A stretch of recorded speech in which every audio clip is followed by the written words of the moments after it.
Okay, as promised, here we are with Lyndall John Kay right here. Are we far enough away?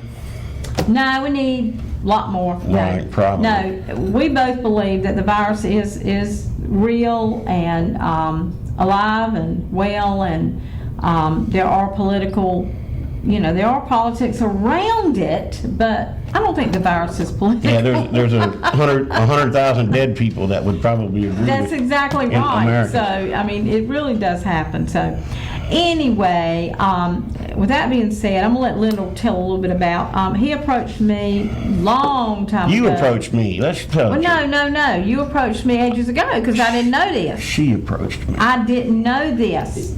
Now he's telling a lie. Okay, no, he don't know where I'm starting. Okay. Okay, here's where I'm starting. You approached me 2-3 years ago. That's right. And you said, I worked in Fayetteville with cold cases. Mm-hmm. Well, Everywhere. I didn't know that. Everywhere in southeastern North Carolina. Right, and I didn't know that. So Lyndall said, that's a passion that I have. I really like doing it, and I have a lot of records. I have a lot of information, tons of information. Right. So I said, well, golly day, we need to come on here and do. So I called him and I said, okay, we talked about, let's do something with the cold cases.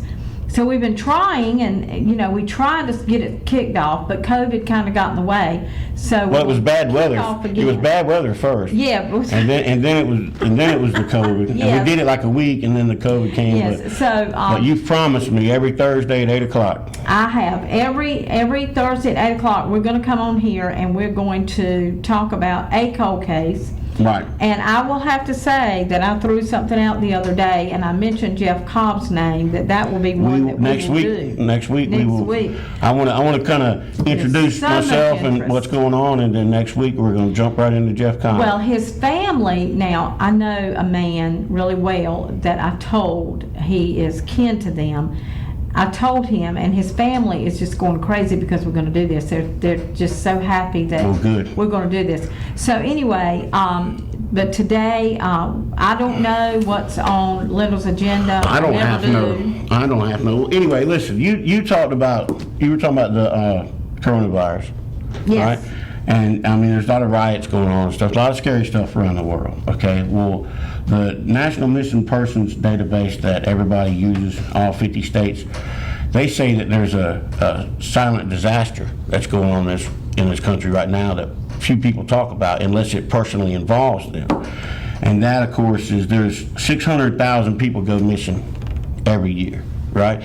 Now, out of that 600,000, some people weren't really missing. There was a miscommunication with the family or whatever. They're found, within hours or the first day at least.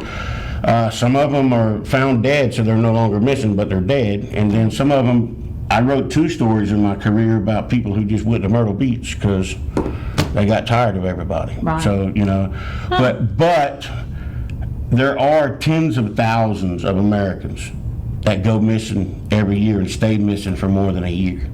So when you start talking about numbers, I mean, these missing people add up. Okay, so in North Carolina, right now, there's 337 people that have been missing for more than a year. Wow. Dating all the way back to the 1970s when they first started keeping up with this stuff, right? In Nash County, we got 3 people that have been missing for more than a year. They don't know where they are.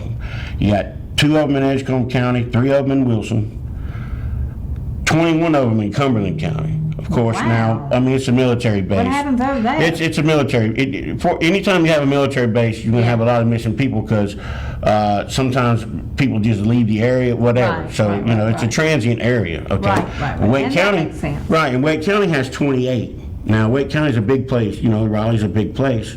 But that is a lot of missing people. Right. That is a lot of missing. So the reason I'm here, Sandra, the reason I'm here today with you and every Thursday at 8:00 is because WHIG reaches 19 counties. Is that not, have you gone up? Is that still the right number? Not yet, but we're trying. 19 counties. But on YouTube, you got a worldwide audience, right? Right. So people all over the world can watch it on YouTube, right? Okay. So that's why I'm here, because I want to reach the broadest audience as I can. Well, obviously, yes. Right. The more people that know something, the better. Absolutely. And we have a guest in the house. Charlie, how are you? Charlie's bringing me something. What have you got for us? Wow. Okay, very good. Nice. He didn't bring me nothing though. If you want to, well, yeah, if you want coffee, you can. If you want to sit right there, Charlie. I don't drink coffee. He don't drink coffee, and I've got to get water for him today. Yes, you do. I went to the refrigerator and there was no water. Everybody's drinking all the water. It's a case of the missing water today. It is. Apparently. It's the missing water. All right. So somebody's always working on these things, right? So we call them cold cases, which they are. But the truth is I mean, there's always some detective that's been working on these cases for years, you know, or you know, there's a reporter always looking for a story. Right. There's family members looking for justice, right? Right. And then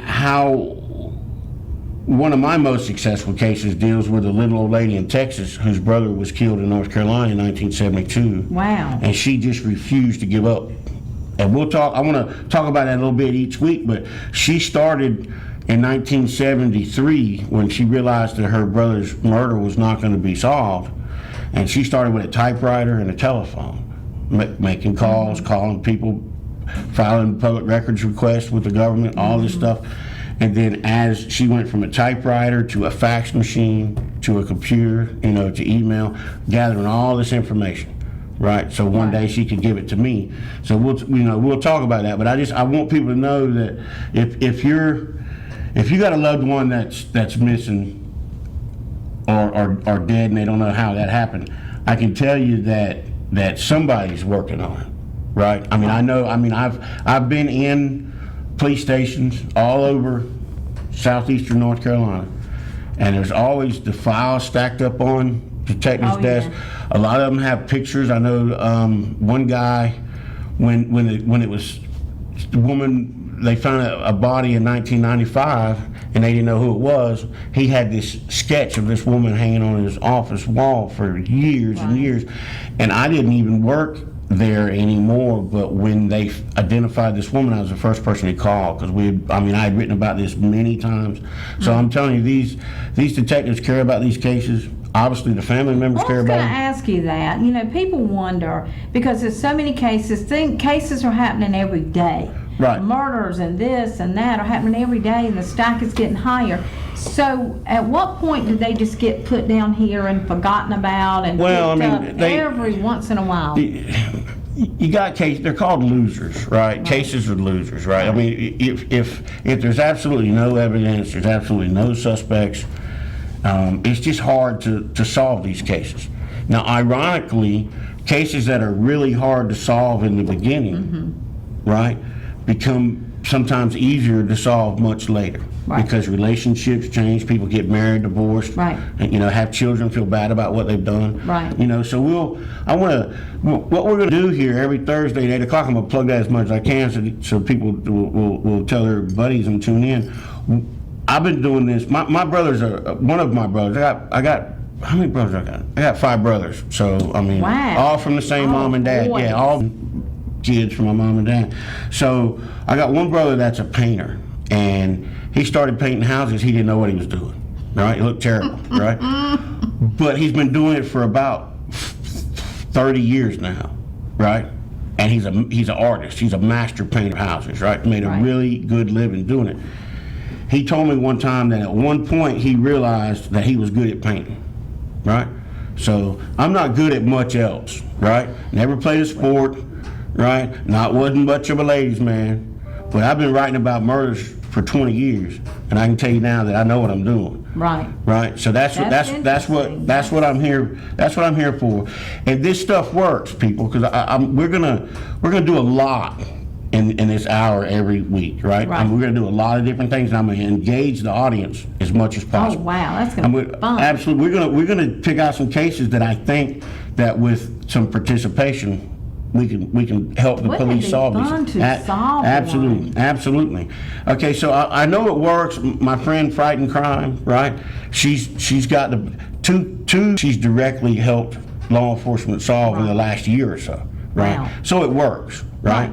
And so that's what I'm all about, because I know it works, and so we're going to do what we can do here in the community, all of us. Yes, absolutely. And I'm going to each week I'm going to explain that. Okay, number one, we'll start with public records. I just wanted to let people know except for like the sources that I've developed and the confidential information that law enforcement gives me sometimes, Right. and then everything that I've done in 20 years and put people behind bars is based on public records.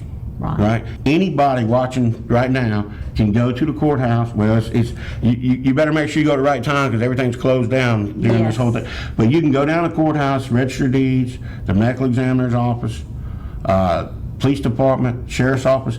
Those are your public records. That's why they're called public records. That's exactly right. They're public. That's right. They're the public's records, and they can go down there and get them just as easy as I can. Right, and that's why over the next few, I don't want to sound, I don't want to sound, well, I don't have a lot of humility, really, to be honest with you, because in my job you really can't. Right. You have to chase people down. You have to make them talk to you. But I'm going to show people how, if they have a loved one that they don't know where they're at, or if they're just interested in it, there's things that they can do that can make a difference. Right. So if anybody at all is interested, hang out over the next several months and next several eventually. Yeah, and we can learn how to do this stuff. Yes. Right. So I don't know how long the segments work. So how much longer we got? How long? You got to teach me TV, Sandy. Well, don't worry, we will. We have 1 minute and we go to break. Okay, because I didn't want to jump into 20-minute segment. Okay, because I didn't want to jump into something, and then go to break. We don't need to. Right, we need to take a break and then we'll come back. Yeah. And So we got 1 minute. Specifics. Yes, specifics, absolutely. So we got a minute. That's what you're saying. We got a minute. Right. I got all my stuff designed. I've been working on this a long time. Wow. Well, real quick. So I'm gonna get into introducing myself over the weeks. But since we got a minute, I'll lay out my resume real quick. Okay. I started covering the beach for a small weekly paper in Surf City, North Carolina. I got hired by another weekly paper, got hired by a daily paper, and then one day I came into work and I had to go see the publisher. I thought I was fired.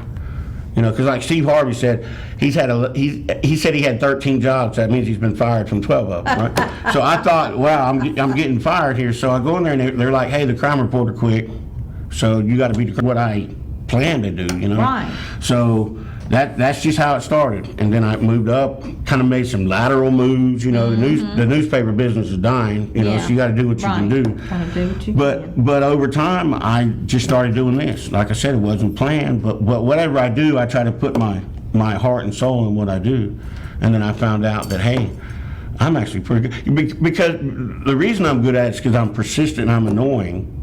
Right, and then I don't. You have to be. Well, I don't turn something loose. Ask City Hall about that, right? Yeah, I don't turn stuff loose. Until I get somewhere, and we'll talk about some of my successes and some failures. I mean, one thing when I interviewed with Jeff Herring, you remember the old editor? My interview with him, he said I gave the strangest interview that he's ever had, because. What did you do? Well, we went to eat. He took me to the Olive Garden, and we sat down and ate, and I began to tell him all the mistakes that I had made in the last 15 years or so, right? Wow. And he's like, wow, that's a completely weird interview. And I said, well, I wanted you to know that I've made these mistakes and I've learned from them. Right. So, and I've made some big mistakes. I've gotten things wrong. I've gotten things wrong in the newspaper, mostly like misspelled. I misspelled Del Fallow's name. He's going to be here. I've misspelled it 3 or 4 times differently every time. Well, you can apologize to him. Well, I have. He'll be here in a few minutes. I've apologized for him. I voted for him. Does that help? Oh, that makes up for it. So I mean, so I get things wrong. I get information wrong. But when I get it wrong, I'm the first one, because you build trust with people. Absolutely. I've always been one to admit my mistakes. Always. Yes. Yes. And so when I get it wrong, I'm the first one to say it and admit to it. And a lot of times, if I can get away with it now, editors, they like to have corrections on page 3. Right. But if I feel like if the mistake was made on page 1, then what I usually do is, rather than just if it's a misspelling or something, whatever. But I mean, if I've made a couple major mistakes in my reporting, and so I do front page stories with those if they'll allow me to. Sometimes they do, sometimes they don't. But I mean, what you do, and I'm gonna talk about it later in segment 3. See, I'm learning this TV stuff.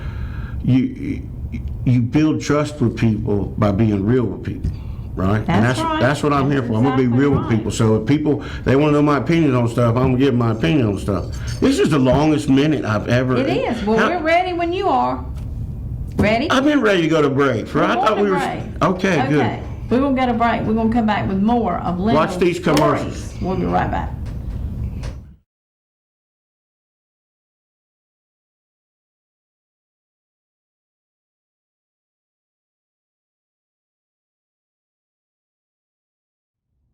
Okay, so welcome during back. no. During the break, she offers me Diet Mountain Dew. So I don't know. I mean, what about me screams Diet Mountain Dew? And then I tell Fred I'm 47, and she's like, "You're not 47." I mean, come on. He says I'm counting 1,000. I guess I am. You're killing me here. All right, so when I did this, and I did this for newspapers all over, Right. and there was a period for about a year and a half when I was in between newspapers. Right.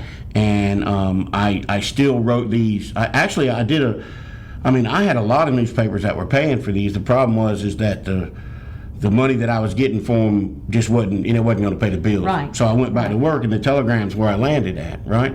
And so I finally got to be able to do these murder stories. I call them, me and my kids call them murder stories. I finally got to do these for the Telegram, and we wanted to come up with a good thing. You crack me up. Push it over a little bit more. It gets in front. Okay. Of me. So I finally got to do the stories, and we were trying to come up with a name and all that. We experimented with a couple different names. It didn't really work. And then Jeff Herron was the one that came up with the K-Files because he said it sounded like the X-Files. Yeah, So- I saw that, and I like the K-Files. Well, I mean, too bad the newspaper probably owns that. Yeah, they probably do. But now my son did design have it. he did design the graphic. My son's a graphic designer in Chicago, so Yeah, he I saw whipped that. that up. So anyway, We'll have that We to called it- start our segment yeah, with. yeah, absolutely. If they'll let us, otherwise I got something else. Now the reason we did call it the K Files though is because I have a lot of files, but when that year and a half that I was out, I was doing freelance, and it was really hard to get all this stuff together. And I was living close to my father, and my father's a retired sergeant in the Air Force, and he does a lot of organization and stuff. And he was like, "Son, what you need to do is get your filing cabinet."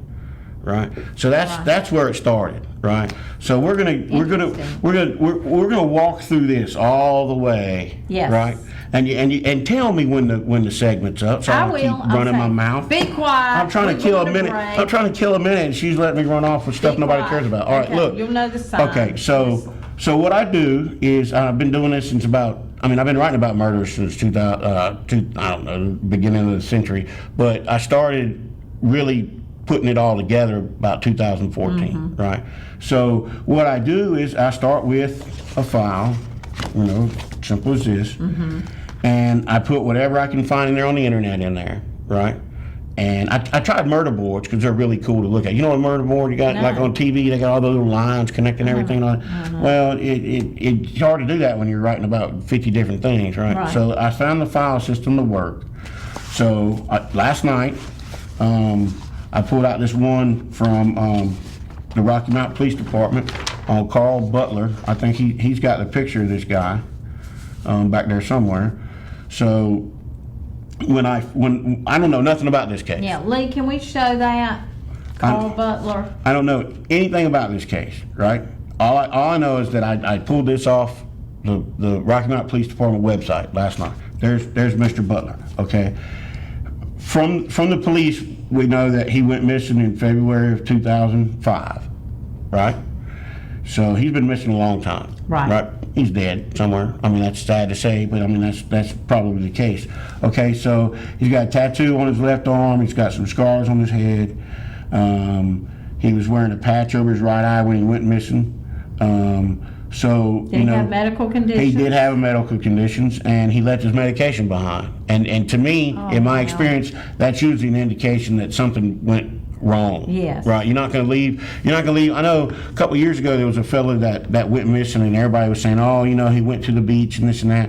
But then when I heard that he didn't pick up his last paycheck, Right. then I knew something tragic had happened, because you're not going to leave your pay. You might leave your wife and kids behind, but you ain't going to leave your paycheck behind. Right. And this man left his medication behind, and I mean, I don't know nothing about this case at all, but I can just tell you that something bad happened if you're going to leave your medication behind, right? Wow. So again, folks, I don't know anything about this. I just started it last night, right? Okay. The police department phone number, though, is 252-927-1457. 972. What? I got said 927. It is 972. I have dyslexia, honestly. I really do, folks. Well, that's what I'm here for. So good. So 252-972. Right. 1457. The last thing my wife told me this morning was, don't read the numbers backwards. Okay. So if you know anything about this, give the cops a call. Don't call me, because one thing I don't do is I don't get in between evidence and the Right. police. Yes. I don't solve these cases, right? The police solve these cases. So what I do is I put the information the best I can out to people, Yes. and then Okay, Lee. they contact the police, and then that's I'm staring at his picture. He's bald, but he's not me. So Lee, you can come back to us. I think Lee went to the back. Oh, there he is. Okay, so we're going to start with this one, though. Me and you Okay. and the audience All right. are going to fill this thing up. Okay. Right? That's what they look fun. like after a little while is that right Wow, there. look at Now when they that. get to be this, Is that one case? That's one case. This is Travis Lynch case, missing Oh, down in in Middlesex. Middlesex. When they get to Right. be this thick, somebody's going to jail, right? So that's what I'm saying, is that we'll work on this over time. Wow. We may not figure it out. If we don't figure it out, it won't get this thick. You see what I'm Right, saying? right. But we'll work on it the best we can, right? Now That's here's another one, okay? So I'm just giving people examples today. I want them to see. I worked on this one time for Fayetteville a few years ago, right? Right. So I haven't really done anything on it. But to me, it's a very fascinating case. Okay. Right? This is And we do cover Fayetteville, by the way. Oh yeah, absolutely. That's why I'm Yeah. I'm going to throw a little bit out there for everybody, Yes. right? Plus, with the internet today, you can work on this case from Rocky Mount. So if there's any web sleuths out there that want to jump on it, you don't have to be from Fayetteville. We're not in Fayetteville right now. Right. So this guy's name's Dylan West, and they got a picture of him to show for a second. He was a military guy. Now he's been missing since 2015, right? And the thing about that is military people go missing all the time. I was in the Navy. I went missing all the time. I pulled a really good binger, and that was was it. Okay, that's good with him. So, right. I said I didn't like looking at my own face, but then I don't know. Okay, so You do. No, I don't. Okay, so he went missing. But the thing that's interesting about him is he goes missing from Fort Bragg, which people do all the time. Yes. But usually when people go AWOL, or I don't think they call it unauthorized absence, everything's got to have a new name nowadays. So when he goes missing, he's from Georgia, right? But they find his car a few days later in Colorado, right? Wow. So what, did he run off to Colorado with a girl, or did somebody Wow. kill him and take his car to Colorado? I mean, that's it. Now, the military has been as helpful as they'll be with me. Right. I mean, the only people worse to deal with in the military is the City Hall's public relations people. So, but they've been as helpful as they possibly can with this case, but they don't know anything either. I mean, there's so many missing people from military bases, but this guy, he's out there somewhere. His body is, or he is, I mean, he might not want to be found. He might be in the mountains of Colorado with his girlfriend enjoying it, but Right. his family doesn't know where he's at. Right. And it's not a crime to no, what? I mean, it's a crime to go AWOL or unauthorized leave. Unauthorized. But I mean, it's not a crime just to drop out. If there's an adult and they don't like what they're doing, they got, if they want to leave, they don't have any responsibility to anybody. But it would be nice if they told somebody, that way we don't waste a lot of tax dollars looking for them, and their family's not all hurt and upset about it. I mean, Right. I've written so many missing persons cases where they send the police will send you a picture and say the woman's missing, and then we struggle. We rush to get it on the internet, and then before it even gets on the internet, they found the person. Right. You know, so a lot of times, I mean, there's people that are reluctant to jump on missing persons cases for that reason in the media. Right. Right. And sometimes, I mean, law enforcement. I mean, sometimes, you know, you go to law enforcement and you say my husband's missing, and they don't see any immediate foul play or any immediate suspicions. They're going to say, well, you know, He just left you. right. He left you. I'm sorry. Now, remember when I said earlier I got things wrong? There was one case down in Jacksonville where I just knew that this guy left his wife. And I mean, I just knew it. All the evidence, I went all through it and everything. And I wrote not a news piece, but I wrote an opinion piece that I pretty much thought he was just skipped town, right?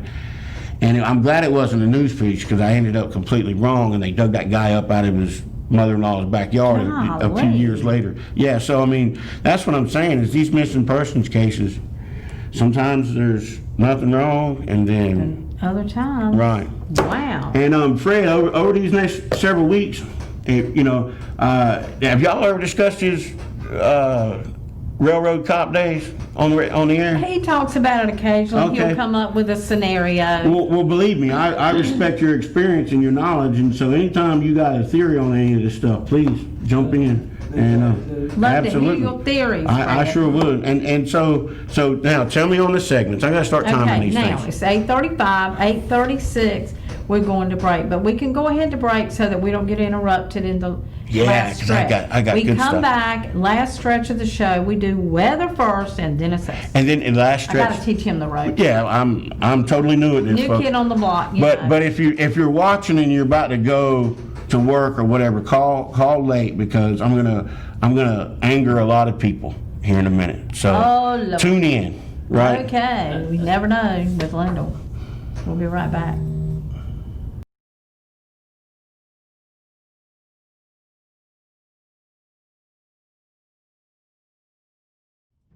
All right, welcome back. Well, we're talking crime this morning. We're talking, what we're doing this week is kind of a opening up, talking about what we're going to That's do. right. That's What right. we are going to do. Speaking of which, tell them what WHIG is going to do. Well, it's important, and Lyndall has convinced me that he has all of the goods, so information for us to do this segment. And I said, you know, and he said, we want to solve, the ultimate reason is that we want to solve crimes. We want to help solve crimes together in our community. We can do this. So I said, well, Lyndall mentioned it would help to have a reward, Sandra, and I said, well, we can do that. We can do that. So we're going to offer a reward, Lyndall. Right.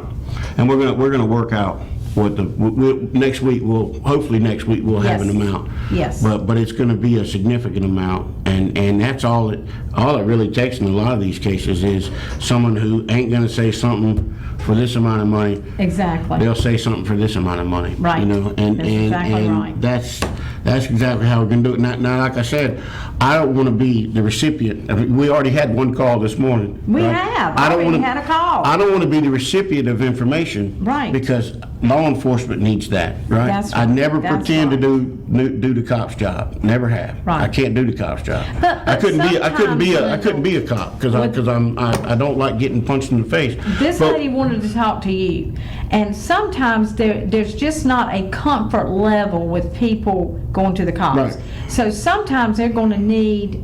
Sometimes they might want to talk to you. Sure. Well, I mean, if they want to talk to me, that's fine. And Right. and you've given my number to the Yes. to the guy, and he can give that number. Yes. But I'm saying that, and I'm gonna give my email out next week. And if you want to call back, caller that called in the control room, if you would like to call back, Lee has the phone number for you.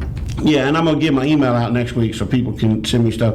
But again, I mean, if they want to, hey, my father's been dead for X amount of years. Can you do? I'm more than happy to talk about that stuff and, Yes. and work with them and get them, we'll get it on the air and talk about it.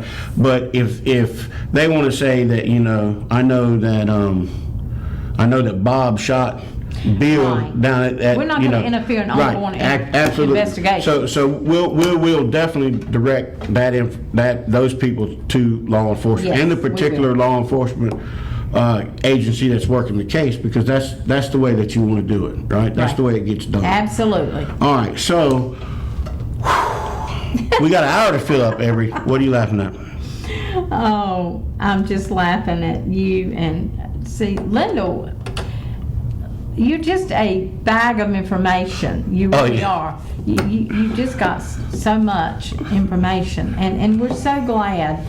And let me show you my Bojangles. Yes, stuff, y'all, absolutely. This morning, I want to show my Bojangles. We're whining and dining Bojangles. She offered me Okay, by do you not Drew. see it? Do you not see Bojangles? No, here? if I can see it, can't they see it? We had it on the screen a while ago, and I forgot when I set it back down. I set it over there. Bojangles. I love the bacon, egg, and cheese biscuit. You do? Yes. I like the ham. Their ham is so good. Yeah. It's not that salty. Those cinnamon twists are pretty good too. Oh, those cinnamon twists. My Oh, my wife gets God, on to me. I got so diabetes and I ain't supposed to eat those, but you know what? I eat them anyway. You can eat it and You know what she did to me? She behave the rest of the day. on all my debit cards and credit cards and everything, she gets a alert immediately when I spend one of those. Ah, that's good. So all week long, I'm trying to figure out how to get cash. When she sends me the food line to get something, I try to get $10 cash so that I can go Right. where I want to go and eat without her knowing about it. Right. And then she installed an app that tracks me down. And she'll call and she'll say, I'm serious. It says she'll call and she'll say, like, I know you're at McDonald's. What Oh my what are you doing God. there? So yeah. That sounds like something you have on your teenager when they're going out. If I get close to one of these killers and they decide to do something with me, my wife's going to know right She's where I'm gonna at. know. Oh, yeah, that's she's going to cool. know right where I'm That at. is really cool. Well, I'll tell you who you're talking about, your wife tracking you. Well, guess who I track? Your daughter?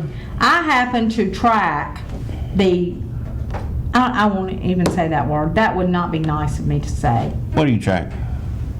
The horrifying person that stole $130 from me yesterday Really? on my credit card. When I had my debit card, when I look at my debit card, when I go to the bank and I make my deposit, I always check because I got new tellers. Well, how did they Bless their steal it heart, from got you? new tellers. I looked at my card to make sure they put my money in because it was a new teller. There's $130 from Bed Bath & Beyond. I have not shopped at a Bed Bath & Beyond in 5 years. We don't even have one here anymore. They're closed. Of course, I think they bought online. Have fun with it. Well, maybe that won't turn out to be a cold case. Maybe we'll solve this one. It's going to be a cold case when I find them. Well, you heard that, folks, right here. That makes that first-degree But murder. anyway. We're going to talk about the difference between first-degree and second-degree murder next week. That makes that first-degree murder. But Okay, thank you. I hope you enjoyed All your right. bedspread or whatever you bought. people, you're getting ready for work and all that stuff, but just for a second, I want you to put down the Pop-Tart, okay, and just listen to me for a minute. That sounds good. I Because love I'm going it. to talk about the death penalty. Okay? Oh, yeah. And listen, if you don't like what I say this week, that's fine. Or no, if what I say this week upsets you, tune in next week because I'll probably make you happy, right? Oh, because okay. I'm across the board, right? Yes. And what I want to do is I want to be real with everybody. I want to be real with people so then that they know that I'm being real with them, so they can be real with me. It's the way I've always done it, right? I'm the same person. I am All the everywhere time. I go. And I'm the same way. Actually, that's why I'm not a. That's You know why. what you're getting. That's why I'm not a Baptist preacher anymore, because they were like, "Hey, you can't be going down to the whorehouse on Saturdays and tell about it." Right? They didn't This have a is gonna problem. be a fun They segment, y'all. didn't have a Every problem with me Thursday. going. They just didn't want me to tell anybody. All right. So look, I gotta read this note and make sure I get it right. Okay, folks, I am a registered Democrat. There's no sense in hiding that, right? You can go online and look and see.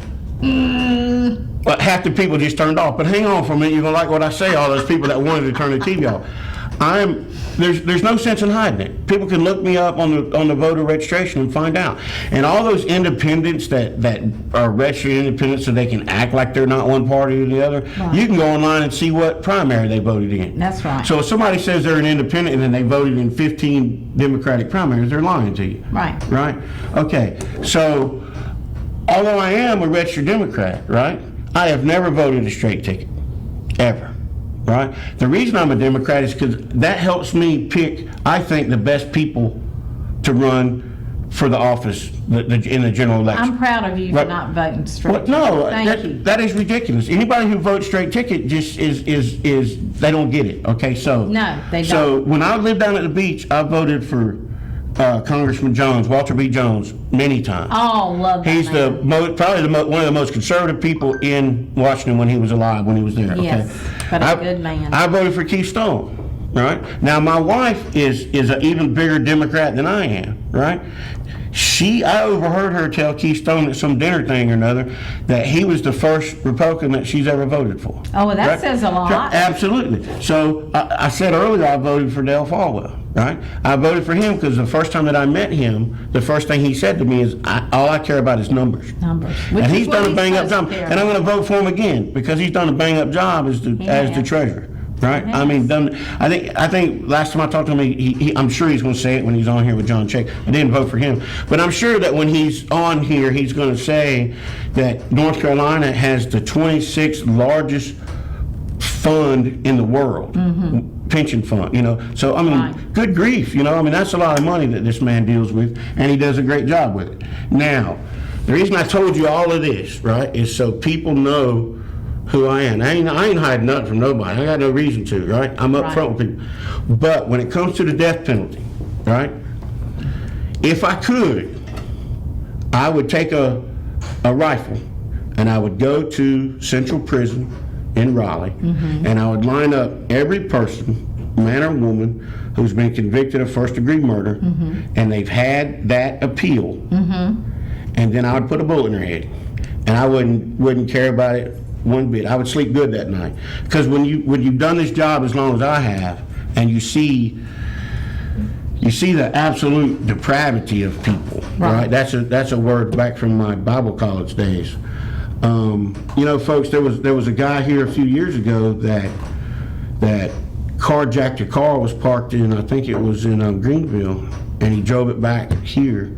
And he raped and killed the woman. He beat her to death with a tire rim. A tire rim. The first time that I heard this story, I thought it was a tire iron. No, he used a tire rim to beat this woman to death.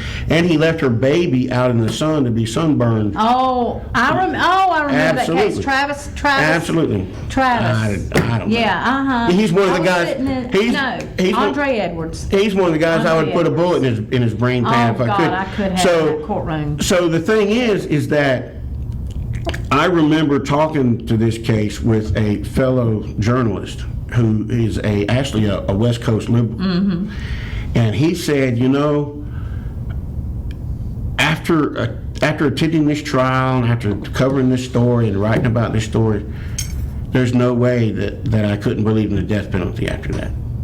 Because some people just deserve to die. Oh, I believe Right? in it. Some people, and I'm talking about retribution, folks. I'm not talking about justice. I'm talking about revenge. But when I'm you talking about work retribution. like you do with Some people in cases, Lyndall, you see children, I've seen the worst. children deprived of their mother. I did a see case. these things. I did a case in a small town outside of Wilmington several years ago, and the detectives walked me through the house after they arrested this gentleman.